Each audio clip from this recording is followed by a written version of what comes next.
Alors, dans ce module de formation, donc, on va préparer les images pour pouvoir les utiliser en fond 3ds Max. Ce que je vais faire d'abord, c'est que dans mon dossier où j'ai mes images, je vais créer un nouveau dossier que je vais appeler source, dans lequel je vais mettre une copie de mes images sources en référence, parce qu'on ne sait jamais si je les trafique, je les abîme ou quoi, comme ça je les ai. Alors, je crée un dossier, j'appuie sur CTRL et je les... abort, annule, excusez-moi. Ok, j'ai supprimé cette copie là, dont j'ai pas besoin. Ok, alors on prend ces images là et je les déplace en appuyant sur CTRL dans source. Il va m'en faire une copie dans le dossier source. Très bien, parce que surtout d'abord je vais les renommer. Celle-ci pour moi ça va être la vue de top. Donc je vais l'appeler PS Vita, très bien. Top. Celle-ci c'est bien la vue de left. Donc je garde le left. PS Vita left. Celle-ci je vais l'appeler bottom. Puisque c'est la vue. Pardon, c'est la vue d'en dessous. Celle-ci, ça reste la PS Vita right. Celle-ci, ça va être la PS Vita front. Et la dernière ici, ça va être back. Voilà, comme ça va être plus facile pour moi. Alors, le premier truc que je peux faire, c'est déjà de les charger. Je vais en charger une, par exemple celle-ci, là, la top, je vais la glisser dans Photoshop. Et on va regarder. Donc on a une image qui fait 4800 pixels de large. On peut le vérifier dans Image Size, 4800. Donc la moitié de 4800, c'est 2400. On va mettre une règle à 2400. Normalement, ça stick au milieu. Voilà, 2400 pixels. Et en hauteur, on a combien? 3400, donc 1700 de haut. 1700, exactement. Ok, alors on va vérifier rapidement qu'on a bien le même espace à droite à gauche. Je vais prendre l'outil de sélection par exemple. Alors j'ouvre ici le petit panneau d'info, ou bien vous le trouvez dans le menu Windows Info ou F8. Et ici je vais faire une sélection comme ça. Ah bah il me l'affiche à côté du curseur, très bien. Ici je collabore, il me dit 456 pixels wide, wide 456 pixels de largeur. Donc on va regarder ce que l'on a ici. On a également 456 pixels, c'est génial, c'est centré. Allez, on regarde en haut. Alors, on va prendre une référence, on va dire qu'on va prendre sur la partie grise, là on va rentrer d'un pixel ou deux. On a un 8H de 828 pixels. Donc on va regarder là en hauteur. Si on a 828 pixels, on en a 888. Voilà déjà, premier problème. Bon. Donc l'image n'est pas centrée en hauteur. Donc il va falloir la centrer correctement. Alors, on va revenir là. On a dit qu'on avait 825. Allez, on va dire 825. Alors, je vais prendre ce morceau, cette sélection que je descends là. Je la place ici. Bon, on n'est pas non plus à cette définition, on n'est pas un pixel près. Hein, voilà. Et là, ce que j'ai en trop, voilà ce que j'ai en trop. Donc, on va sélectionner ce que l'on a en trop. Je place mon curseur ici.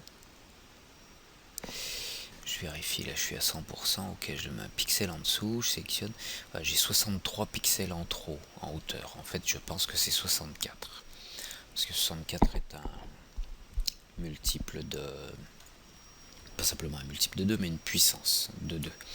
Donc on va réduire l'image de 64 pixels de hauteur dans Image, Canvas Size. On va cliquer là pour lui dire qu'on va ici, pardon, pour lui dire qu'on utilise la référence en haut au milieu, et que si on change la taille, le point de référence se trouve ici. Donc si je diminue la taille verticale va diminuer à partir du bas. Donc j'ai dit que j'ai enlevé 64 pixels, donc 3500 moins 64, ça fait 3436. 3436. Proceed. Voilà, j'ai coupé un petit peu de l'image en bas. Et 4336, 3436, pardon. 3436 divisé par 2, ça fait 1718. Ça c'est pour positionner ma règle, 1718. Cette règle là, il faut que j'appuie sur CTRL pour l'attraper. Comme j'ai dit, 1718. Ok. Donc je la déplace à 1718. Voilà, donc ici on est au centre. Alors c'est intéressant parce qu'on voit qu'on est à peu près au centre de ces deux cercles, celui-ci, celui-là, à peu près l'intermédiaire. Si je regarde la courbure ici, je dirais que le centre doit être un tout petit peu au-dessus, là, mais bon, le calcul me donne ça, donc on va garder ça. Ok, donc là j'ai ma première image, on peut enlever le petit blabla qu'on a ici, là, hop, CTRL-I pour inverser la couleur. Ok, alors je copie cette image background, je la déplace ici sur nouveau calque, le petit bouton de nouveau calque, et il me crée un nouveau calque, je peux enlever le background. Oups, je voulais le mettre à la corbeille, le background, ok. On va quand même prendre, on va mettre un background, donc je vais créer un nouveau calque que je laisse en dessous, et puis Shift F5, je vais le remplir avec une couleur. Color, on va mettre un gris pour l'instant. Alors ce que je vais faire, ça va être pratique pour moi, je vais détourer l'image là. Donc je vais utiliser Quick Selection Tool.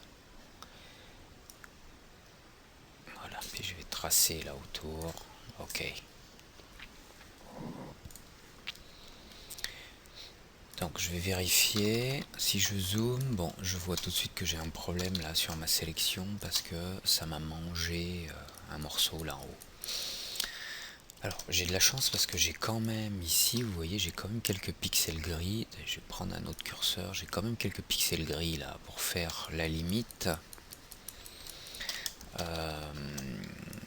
Donc le Quick Selection Tool, le problème c'est qu'il me prend trop de blanc. Donc on va utiliser le Magic Wand. On va diminuer la tolérance à 8. Anti-aliasing, oui. Continuous, oui. Je clique, une fois je reclique là. Et je regarde, voilà, ma sélection là, elle est meilleure. Elle est même pas mal. Elle est pas mal, on va garder comme ça. Généralement, bon, vous voyez là, j'ai une petite ligne de pixels plus claire là qui a été pris, mais c'est pas très grave. C'est pas très grave. C'est pas très grave. Je peux peut-être enlever quelques pixels ici. Alors je vais prendre ça.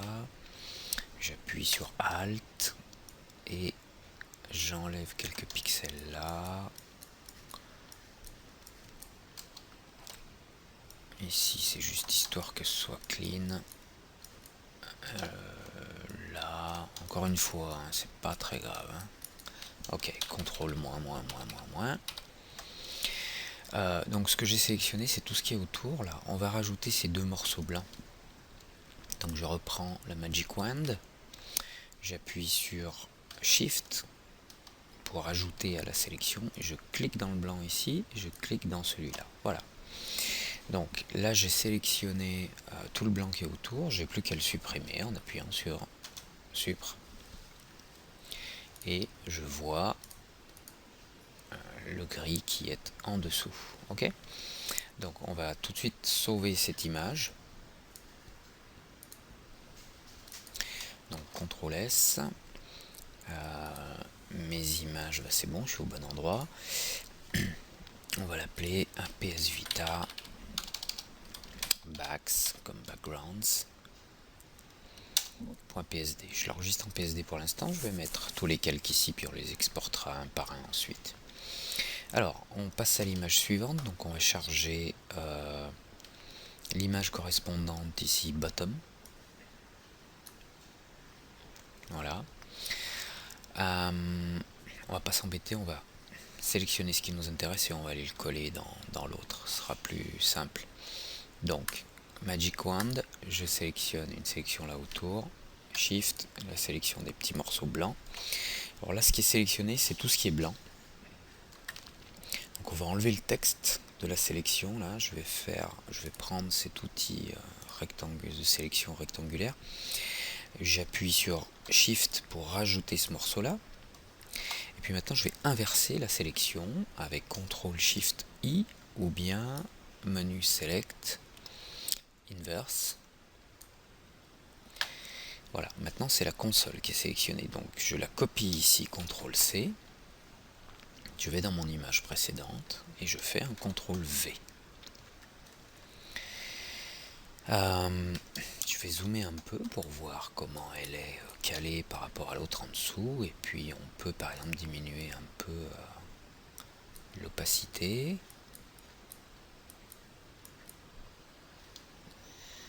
Ok, alors je vais appuyer, là je suis en outil de sélection, j'appuie sur CTRL et flèche du haut, flèche du bas, j'ai l'air d'avoir un petit peu de marge.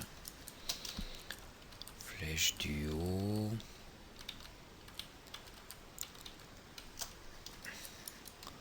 Ouais, il y a vraiment un tout petit pixel de marge. Vous voyez, quand je monte trop, je vois l'image en dessous qui se révèle. Alors si on veut, on peut carrément au-dessus de l'image la mettre un layer de couleur où on va la changer à sa couleur. Je vais mettre un Hue Saturation, je vais mettre un Colorize, et l'image qui est en dessous, je vais la colorer en bleu. Voilà, c'est un layer que j'ai ajouté puis que je pourrais enlever. Si j'enlève ces deux-là, vous voyez l'image en dessous, elle est bleue. Donc maintenant je reviens sur cette image-là. Si je monte, on voit voilà, que ça révèle comme ça. Bon, c'est pas trop mal aligné, hein. Un petit effet de transparence là, mais c'est pas grave. Là les contours, bon, il y a un petit défaut d'alignement droite-gauche là. Voilà, vous voyez, l'image était beaucoup trop à droite, je vais la ramener à gauche en appuyant sur CTRL flèche gauche. Et on va voir ce qui se passe à droite. Ah, j'ai décalé, parce qu'en fait elle n'est pas assez grande. Notamment en largeur, en hauteur ça a l'air d'être ok. En largeur il en manque un peu, alors on va voilà, l'aligner là à gauche. Là, je suis à 200%, on va réduire. Donc je l'aligne à gauche ici, sur l'autre qui est en dessous. Je vais voir à droite.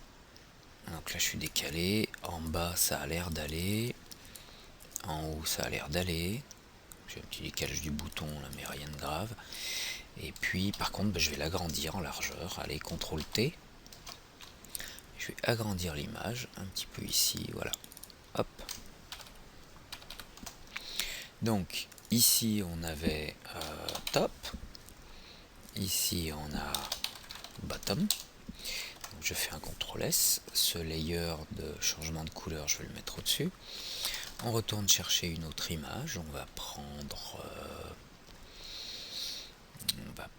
front. Bon, front ce sera à peu près pareil, mais on va prendre pour l'exemple left. Voilà, alors je peux tout de suite par exemple cropper l'image pour réduire la taille de travail. Et puis on va prendre le Wand Magic Tool, on regarde si la sélection est à peu près propre. c'est pas mal. Donc on inverse, CTRL SHIFT I pour inverser la sélection parce que j'avais sélectionné le blanc. Je fais CTRL C, je reviens sur mon image originale et je la colle ici au-dessus des autres. Et ce que je veux surtout vérifier là, c'est savoir si voilà, on est bien aligné en haut là au bas, on est bien aligné en bas à un pixel près. Bon, ça ira, parce que franchement on n'est pas à un pixel près. Par contre, ici ce que je vais faire, c'est que je vais essayer de prendre un repère pour left et right pour que ce soit les mêmes, parce que ici l'image est centrée, mais c'est pas centré sur le corps du modèle. Donc ce que je vais faire, c'est que je vais déplacer l'image. Excusez-moi. Là, peu importe l'outil, en général, One Tool, celui-ci ou celui-là, le marquis, j'appuie sur CTRL, je déplace l'image, je commence à la déplacer, puis j'appuie sur SHIFT, sur majuscule en même temps que CTRL, comme ça contraint le déplacement. Et puis je pourrais la caler là pour l'aligner, pour aligner ici, ou alors l'aligner sur le bas de la console. Je vais l'aligner comme ça, ce sera peut-être plus pratique, mais surtout il faut que je la tourne parce que sur le côté left, moi ce que je veux, j'appuie sur CTRL T, je vais dans un coin là, puis je tourne l'image en appuyant sur SHIFT. Voilà. Et moi ce que je veux, c'est ça en fait.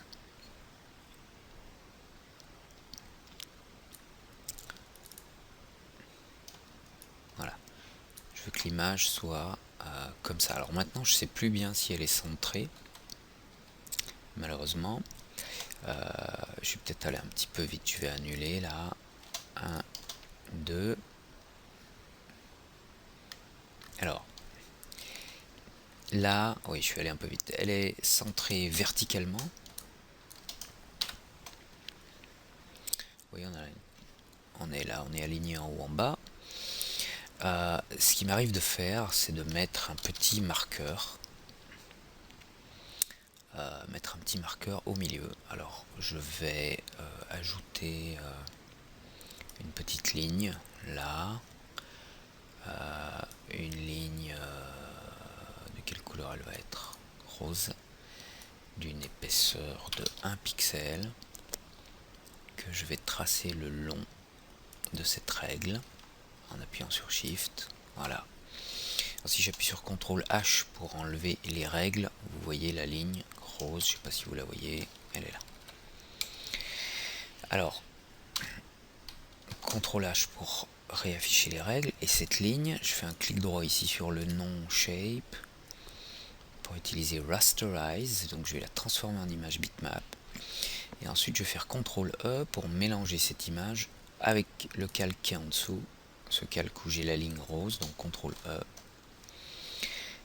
Voilà, donc maintenant l'image là contient le trait rose.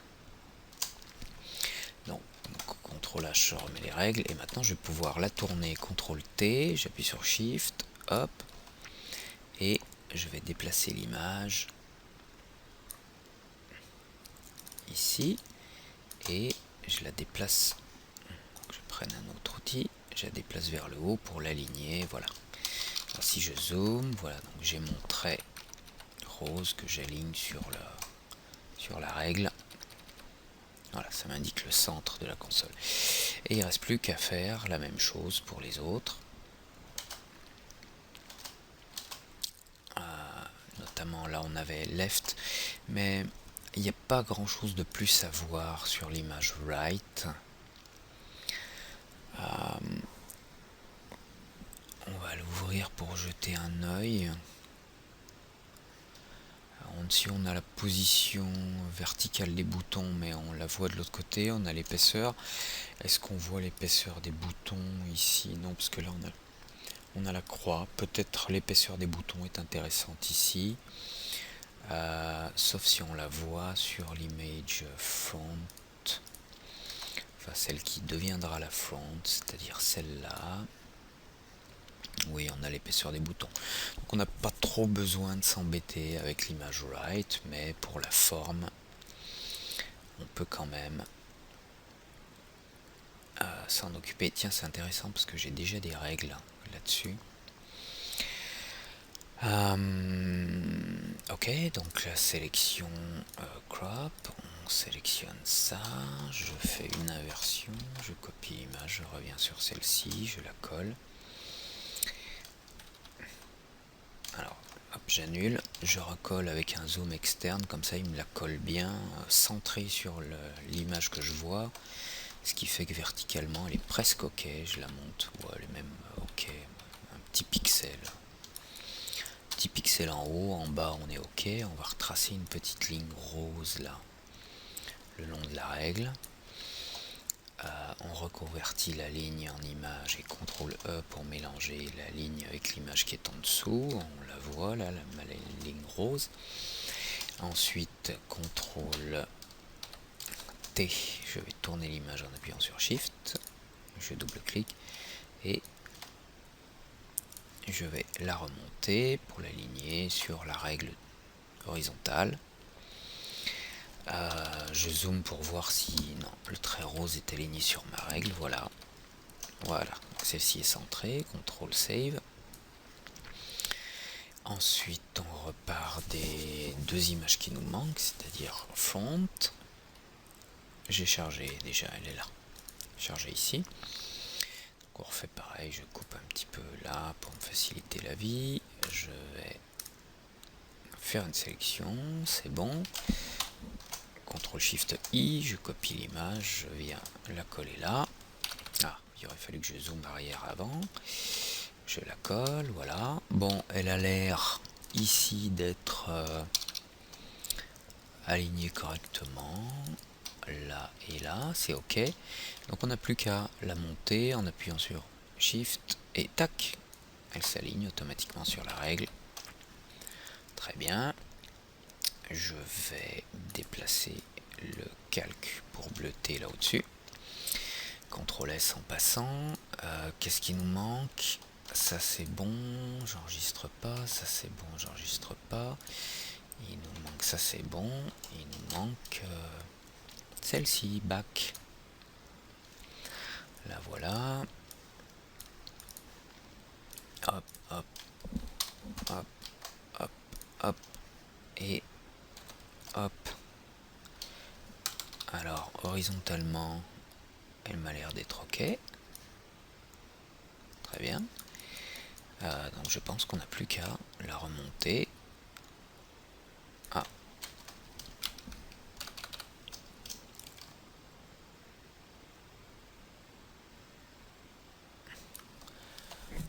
Ok, là c'est inversé en fait. Il faudrait que j'inverse l'image.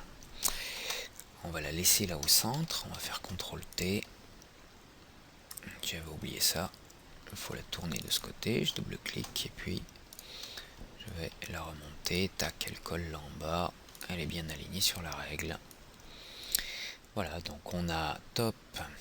J'efface ces calques. Bottom. On a left. On a right. On a front. Oups. Front. Et on a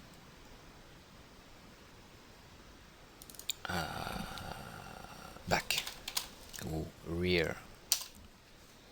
Voilà, alors ce qui est pratique ici, c'est que je vais pouvoir changer la couleur de fond, notamment parce que dans 3ds Max, si on a une couleur de fond trop décalée par rapport, enfin trop blanche, ça va nous gêner pour travailler. Donc on va capturer un petit bout de cette image là, parce que là on a la couleur de fond normale de 3ds Max, ou bien on peut aller dans Customize, User Interface, Colors, et puis Viewports. Très bien, on va chercher quelle est la couleur de fond du viewport. C'est Viewport Background, c'est celle-là. Donc si je clique dessus, je peux récupérer sa densité RGB, la Red, Green, Blue, c'est 56, 56, 56. ou c'est simplement un gris à 56. Donc si je reviens dans Photoshop, ma couleur de fond, on va prendre ici en front, je double-clique et on va mettre un gris à 56. C'est-à-dire ça. Ah non, ça c'est un pourcentage, c'est là que ça se passe. 56, 56, 56. Voilà. Ça c'est la couleur de fond. Donc on fait Shift F5 sur le calque qui est au fond. Et je vais utiliser Foreground Color que je viens de définir là, la couleur d'avant-plan. Voilà. Alors prenons par exemple cette première image de top. Alors CTRL S. Alors je fais Save for Web par exemple pour l'enregistrer en JPEG. Là on a une image qui est très grande, hein, 4800, c'est même bien parce qu'on a du détail. Bon, ça pourrait paraître beaucoup pour certains, mais on va quand même démarrer avec ça. Je vais faire Save et ici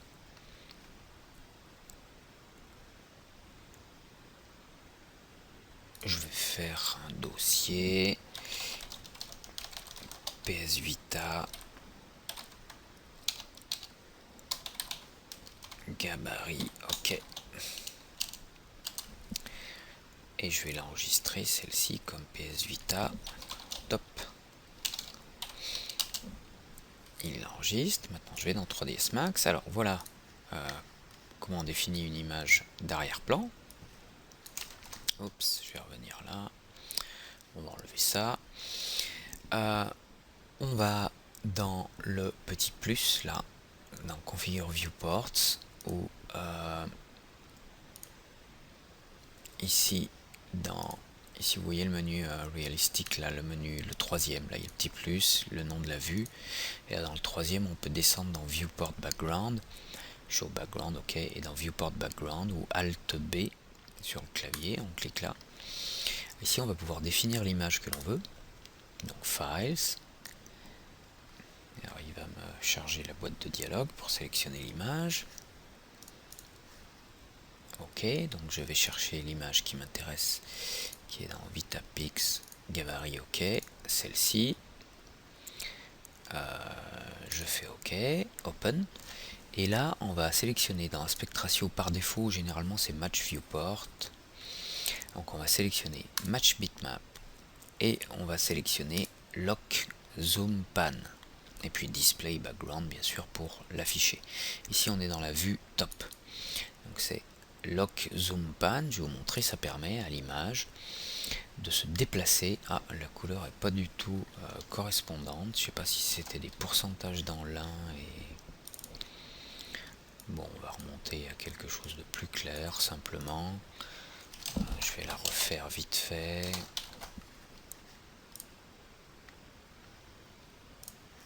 Hop, hop, replace. Voilà, on va revenir dans Alt B. Je resélectionne mon image. Ok. Voilà, bon, c'est un peu mieux. Vous voyez, le problème là, c'est qu'on voit pas très bien la grille, hein. C'est encore trop foncé. Donc c'est reparti pour un tour. Ça devait être des pourcentages, le 56. Bon, c'est pas bien grave. On va faire ici 0, 0, 0 et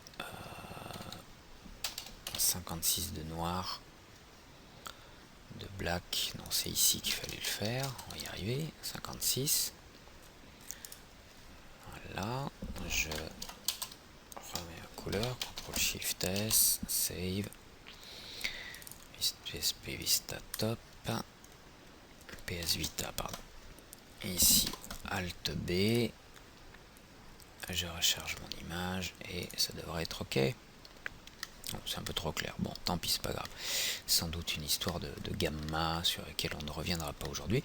Alors, vous voyez, quand je zoome, j'ai quand même une bonne qualité que vous n'avez peut-être pas. Je vais vous montrer où est-ce que ça se règle. Ça se règle ici dans Render Setup, ou ici dans Rendering, Render Setup, F10. Quand vous descendez là sur le premier onglet Common, vous allez trouver ici un une petite section qui sert à préparer des proxys. C'est pas le sujet du tuto, donc on va pas s'étaler là-dessus. Bitmap Performance and Memory Option. Si vous cliquez sur le petit bouton Setup, vous allez pouvoir Enable Proxy System et indiquer le nombre de pixels auxquels il doit réduire les images qui sont utilisées pour des proxys, c'est-à-dire des versions légères des images avec lesquelles on travaille, ou pour ce qui est de l'affichage dans le viewport, dans les fenêtres de vue. Donc moi je vais lui demander, mes images sources sont 4008, je vais lui demander 2400 pixels. OK, generate proxies now. Et maintenant, vous allez voir, je vais avoir une super définition, voilà, une bonne définition pour travailler. Ok. Si vous laissez par défaut, vous aurez une qualité d'image dans la zone de travail qui sera pas très bonne. Si je recharge mon image, ok, hop, vous voyez tout de suite super pixelisé. Donc, excusez-moi, voilà, ici proxies, hop, 2400, ça ira bien, hein. Si je mets 4008, je vais avoir des grosses images, hein, quand même. 2400, c'est pas mal. Voilà, l'image en 2400, là on a largement de quoi travailler. Alors ce qui va être intéressant, Alt W, c'est de charger une autre image, par exemple ici en front, je sélectionne cette vue, Alt W, je la mets en plein écran, je fais Alt B pour background, je vais mettre l'image qui s'appelle front, il faut que je l'exporte quand même. Donc on va aller là sur front, CTRL ALT SHIFT S. Ici, je sélectionne juste l'autre une fois pour faciliter le nommage. Front, et là, on va prendre front. Donc match bitmap, lock zoom pan. Et voilà mon image. Alors là, je vais... vous savez, je travaillais sur... je vais préparer, on va dire, un rectangle pour travailler mon objet. Bon, on va pas s'embêter, je vais supprimer ça, je vais juste faire une box pour voir si ça correspond à peu près à ça. F3 pour voir au travers. Je vais centrer ma box. Je viens dans les onglets de modif. Alors, length, ouais, ça colle à peu près bien en haut en bas. Wide, ça colle bien là, hein. On peut zoomer, on voit peut-être mal le trait, mais... Oups. 23. Vous voyez, hop. Et hop, on a quelques pixels aussi. Donc on va mettre 24, voilà. Et là, ça match, ça correspond. Voilà. Pile poil. F3, on est bien aligné en bas. Oui, ici on a la petite courbure dont on a parlé quand on regardait les photos, hein. On la voit bien ici, parce que là on a la ligne blanche de la box qu'on vient de tracer. Et puis en haut aussi, la petite courbure. Bon, on a un petit pixel de décalage là en haut, décalé vers le haut, mais bon, on n'est pas à un petit pixel près, je pense. Ok. Et normalement, au moins sur un des côtés, sans doute pas l'épaisseur puisque je ne l'ai pas réglé, mais de ce côté aussi on doit être, voilà, on a le petit pixel dont on parlait. Et là, bon, un petit pixel à côté, voilà, rien de grave. Donc à cette définition là, ça devrait aller. Voilà, donc il ne reste plus qu'à charger la dernière image ici côté left. De temps en temps on aura besoin par exemple de celle-là pour faire le back. On remplacera une des images dans une des vues. Donc on va prendre le left, ouais.